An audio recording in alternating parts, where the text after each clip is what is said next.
Bătaie de joc ce face acest om în orașul ăsta.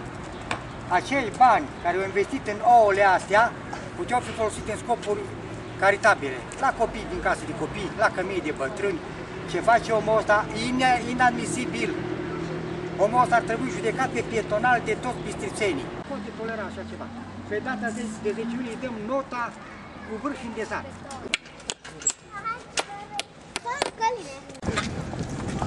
Bun, deci vouă nu vă mai trimiți SMS-ul, consider că deja sunt... Până să termină, mergi! Aici n-au voie să intri. Deci, toate ce afară, din afară să fie. Hai înapoi, hai la om. Bună ziua, domnul primar, ce ne spuneți despre... Nimic. De ce? Cred că nu sunt montate. La 1:30 o conferință de presă și atunci vom... Mă puneți să... Dați că întreb acum oamenii, după aia mă dați la ziar. Întreb oamenii cum fac omleta. Foarte interesante, dar sunt prea departe de piesa de bază de struț, de animalul care le face. Nu? Trebuiau puse cumva în partea dorsală a struțului, atunci înțelegeam acest... Da, sunt ouă de struț sau de dinozaur?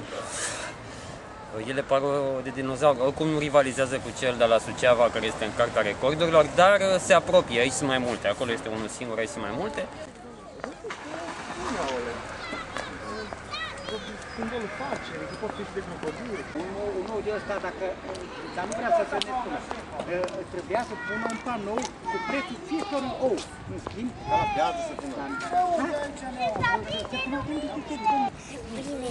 Vă plac ouăle? Da.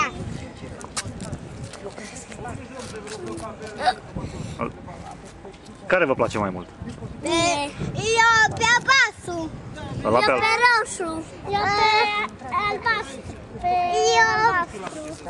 Eu mi-mi place pe roșu.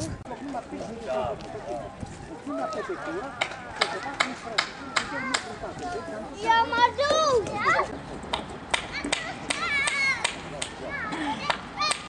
asta mai lipsit. Știu că vopsesc mai nou ouăle. Este un colț foarte, cum să-i zic eu, inedit. Foarte inedit, este o exprimare aproape barbară și cred că și incorectă. Este ceva foarte interesant. Ouăle astea mari de struț sunt... Și oportune? Este un fel de a atrage privirea și atenția